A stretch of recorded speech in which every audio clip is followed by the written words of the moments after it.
Bonjour à tous, nous sommes Erev Shabbat, Chayei Sarah, Tafshin Peidal, 5784. La Gemara, dans le traité de Baba Batra, nous raconte, Rabbi Shimon Bar Yochai nous dit que Even Tova Aïta Tluya Betzavaro chez Abraham Avinu. Abraham Avinu avait une pierre précieuse à son cou. Et chaque personne malade qui voyait cette pierre, tout de suite, il guérissait. Et lorsque Abraham Avinu est parti de ce monde, Akadosh Baruch Hu, il a pris cette pierre et il l'a mis dans le soleil. Histoire très mystique, histoire qui a priori est dénuée de sens. Et pour comprendre cette histoire, on va voir ensemble le Khatam Sofer. Le Khatam Sofer, dans son livre Torah Moshe, nous dit comme ça. On ne peut pas connaître la lumière sans connaître l'obscurité.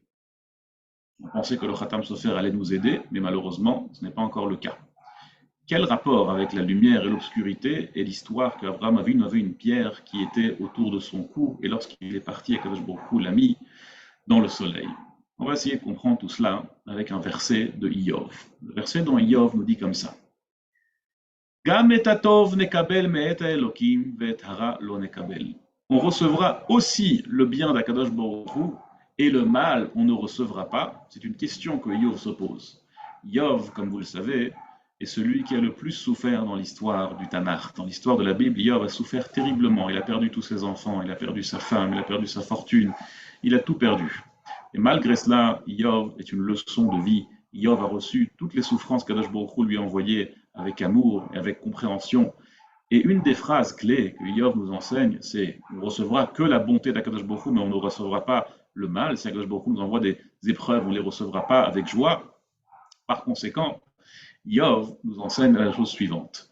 A priori, il faut comprendre c'est quoi aussi. C'est quoi aussi dans le verset de Iyov. Abraham Avinu, comme vous le savez, a vécu toute la première partie de sa vie dans des épreuves terribles. Abraham Avinu a passé 10 épreuves très difficiles. Abraham Avinu a vécu dans la pauvreté. Abraham Avinu était malade. Abraham Avinu a failli perdre son enfant délibérément pour la volonté d'Akadosh Baruch Hu. Et après toutes ces épreuves, Berro Hashem Bakol, Abraham Avinu a été béni de tout. Il avait richesse, prospérité, enfants, renommée, tout ce qu'une personne peut désirer. Par conséquent, lorsqu'une personne qui était pauvre ou lorsqu'une personne était malade, elle voyait Abraham Avinu, alors même dans la difficulté de cette personne, elle voyait que finalement les choses peuvent se terminer autrement. La Even Tova, la pierre précieuse qui était autour du cou d'Abraham Avinu, n'était pas une pierre précieuse comme on pense, il avait un bijou, non. Abraham Avinu avait une émouna, il avait une foi en Akadosh Baruch Hu. Et quand on dit foi, c'est pas une foi, c'est une connaissance d'Akadosh Baruch Hu. On sait qu'Akadosh Baruch Hu va finir par changer la situation et par nous faire que du bien. Abraham Avinu savait que la situation allait changer et qu'elle allait se finir bien.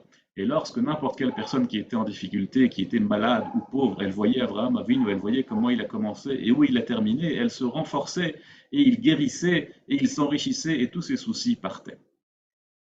La nuit, avant que le soleil ne se lève, la nuit est très obscure. Au début de la nuit n'est pas très obscure, mais juste avant le lever du soleil, la nuit, elle est très noire. Et c'est toujours comme ça. Avant le lever du soleil, il y a une obscurité très forte. Et lorsqu'Abraham Avinu est décédé, est parti de ce monde, Akadosh Baruch Hu a pris cette pierre, il a pris cette leçon de Emouna et il l'a mis dans le soleil. Pour que nous comprenions qu'en vérité, même dans les moments les plus obscurs, même dans les moments les plus difficiles, on est juste avant le prochain lever de soleil. Et ça, c'est le mot Gam aussi de Iyov. Si on peut comprendre le bien, on peut comprendre aussi le mal, puisque si on sait que bientôt il y a le bien, alors le mal paraîtra beaucoup moins difficile. Lors de la Première Guerre mondiale, les gens étaient très inquiets. Vous savez que la Première Guerre mondiale était un choc qui était presque plus grand, plus fort même, que la Deuxième Guerre mondiale, d'un point de vue civil. Évidemment, d'un point de vue de juif, la Deuxième Guerre mondiale est incomparable à la Première. Mais d'un point de vue mondial, c'était très choquant. Il y a des villes entières qui étaient décimées, des dizaines et des dizaines de millions de personnes qui ont été décimées de leur maison, des dizaines de millions de personnes qui sont décédées, qui ont été tuées. Et les gens étaient très très inquiets. Ils ont dit au Chafetz Chaim, qu'est-ce qu'on va faire? Très inquiet. Chafetz Chaim, il est parti entre les deux guerres. Alors il leur a dit comme ça, que le Midrash nous raconte que Adam Arishon, lorsque le soleil s'est couché pour la première fois, il pensait que c'était la fin du monde.